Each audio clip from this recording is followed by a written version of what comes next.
तो दोस्तों crime story आपको शिव प्रकाश शुक्ला की जो मैं बता रहा था उसमें पिछले पार्ट में मैंने आपको बताया था कि शिव प्रकाश शुक्ला की दोस्ती कैसे हुई।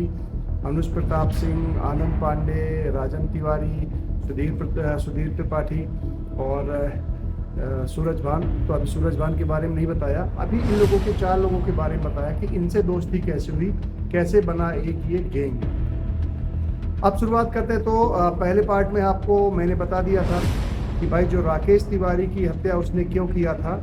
अब उसे आगे बढ़ते हैं। अब ये इसका दूसरा पार्ट है। तो दोस्तों अब ये क्या होता है कि जब ये लोग भाई पहला कत्ल कर लिए राकेश तिवारी का, उसमें शिव प्रकाश शुक्ला जेल गया। जेल से करीब 4-5 महीने रहने के बाद वहाँ से उसको बेल मिल गई, क्योंकि उसकी उम्र उस समय सिर्फ 16 साल 4 महीने की थी। तो वो नाबालिग होने के कारण से उसको आसानी से बेल मिल गई। बेल से आने के बाद वो घर में था। उसके बाद फिर अपने दोस्तों से मिला। दोस्तों से जब वो एक्चुअली आनंद पांडे को आपको बताया था मैंने कि आनंद पांडे पैदाइशी क्रिमिनल था। आनंद पांडे ने ही तो जब ये लोग ग्रुप में मिले तो आनंद पांडे ने कहा यार अब हम लोग ठीक ठाक पोजीशन में आ गए हैं और नाम भी ठीक ठाक हो गया है, तो क्यों ना अब हम थोड़ा सा पैसे की ओर ध्यान दें, क्योंकि अर्निंग जरूरी है। यदि हम लोग को आगे बढ़ना है और अपना वर्चस्व जमाना है तो हमें अर्निंग की जरूरत होगी। तो ये हुआ कि भाई पूछे कि भाई बताओ आइडिया कैसे क्या कर सकते हैं। तो उसने बताया कि भाई ऐसा है कि रेलवे में बहुत जो रेलवे स्टैंड है, रेलवे के ठेके में तो बहुत पैसा है ही है। जो रेलवे का स्टैंड है, क्योंकि हम लोग ज़्यादा बड़ा ठेका तो ले नहीं सकते, तो रेलवे स्टैंड में जो रेलवे स्टेशन पे जो साइकिल स्टैंड होता है उसके ठेके में बहुत पैसा है। तो ये बात हुई कि ठीक है भाई इस बार रेलवे स्टैंड का, साइकिल स्टैंड का ठेका हम लोग लेंगे। अब उसके लिए भाई प्लानिंग बनी और ये फाइनल हुआ कि भाई अब पता करो कौन लेता है ठेका अभी फ़िलहाल। तो पता चला कि ज्ञान प्रकाश श्रीवास्तव लेता है इसका ठेका। जो अभी करंट ठेकेदार है वो ज्ञान प्रकाश है। तो बोले कि भाई ऐसा है इसको चलते हैं, इसको इस बार धमकाते हैं कि ये ठेका नहीं लेगा, ठेका अब हम लोग लेंगे। तय हुआ था।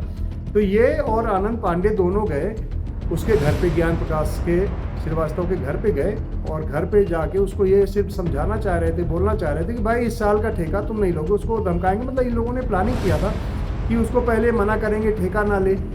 यदि वो नहीं मानता तो कहते भाई 50-50 कर ले, शेयरिंग हो जाएगी, उसमें मिल के ले लेते हैं। तो इस तरह की ये लोग 2-3 प्लान बना के गए थे। लेकिन भाई ज्ञान प्रकाश भी तो पहले का पुराना ठेकेदार, और जो ठेकेदार होता है रंगबाज होता है, उसके पास इस तरह की टीम होती है, बंदे होते हैं, तभी तो ठेका चला रहा होता है। तो वो कहे को इतना मतलब नॉर्मली से मतलब नॉर्मल मान जाएगा। और तो भाई जैसे ये उसको बोले कि ऐसा नहीं करोगे तो वो बिगड़ गया और उसने धमका दिया श्री प्रकाश शुक्ला को।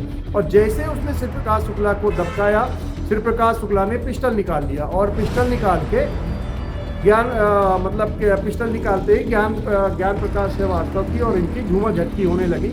और चूंकि उसके भाई घर वाले भी थे, उसके यहाँ पे लेडीज थी, उसके पिताजी थे, और उसके जो भाई ठेकेदार के जो नौकर चाकर होते वो भी इस हिसाब से ट्रेंड होते हैं। तो वो लोग कोशिश कर रहे थे कि इन दोनों को पकड़ के अंदर कमरे में ले जाएं, और इसी के लिए झूमा झटकी आपस में चल रही थी। तो वो उधर जाने की कोशिश कर रहे थे। इसी बीच वो गोली चल जाती है और गोली लगती है ज्ञान प्रकाश श्रीवास्तव के पिताजी की, और उनकी ऑन स्पॉट वहीं पे उनकी मौत हो जाती है। उसके बाद भाई हत्या हो गई। उसके बाद ये लोग चले आते हैं, भाग के आते हैं।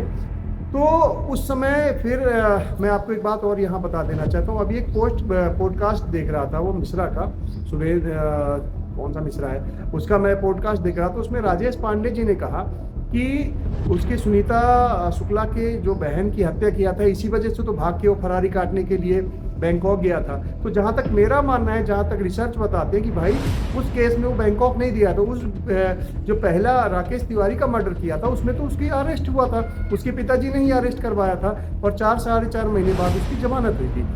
तो हुआ ये था कि जब ये उनके ज्ञान प्रकाश श्रीवास्तव के पिताजी का जब हुआ था, जब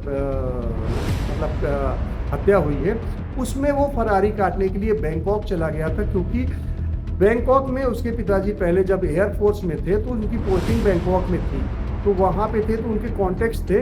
तो उन्होंने फरारी काटने के लिए उसको कुछ समय के लिए भेजा था। तो जब सेकेंड मर्डर हुआ है उसमें वो बैंकॉक गया था, ना कि पहले मर्डर में। तो दोस्तों ये चला गया। अब उसके बाद तो मेन पार्ट यही था कि या जब ये फरारी गया है तो ये बैंकॉक सेकेंड मर्डर के बाद किया था। तो दोस्तों अब ये कहानी को यहीं पे क्लोज करते हैं, क्योंकि ज़्यादा लंबी वीडियो हो जाती है तो फिर आप लोगों को देखने में भी दिक्कत होती है, इसलिए अब हम छोटी छोटी वीडियो बनाएंगे, ज़्यादा बड़ी वीडियो नहीं बनाएंगे। तो दोस्तों यदि आपको वीडियो इस तरह की पसंद आती है तो वीडियो को लाइक करिएगा, चैनल को सब्सक्राइब कर लीजिएगा, बेल नोटिफिकेशन जरूर ऑन कर दीजिएगा ताकि आपको हमारी वीडियो पे इंफॉर्मेशन टाइम टू टाइम मिलती रहे। चलते हैं दोस्तों, नेक्स्ट वीडियो में मिलेंगे और फिर वो अब कैसे, अब ये सेकेंड जो उसकी हत्या किया था उसके बाद वो सीधे फॉर्म में आने वाला था, और फॉर्म में आने के बाद उसने धमाल मचा के रखा था, उसने क्या क्या किया, किसका किसका मर्डर किया, कैसे कैसे किया, कहाँ कहाँ किया, ये अब हम आपको बताने वाले हैं नेक्स्ट वीडियो से। तो दोस्तों बने रहिएगा साथ में, फिर चलते हैं, फिर मिलेंगे, बाय दोस्तों।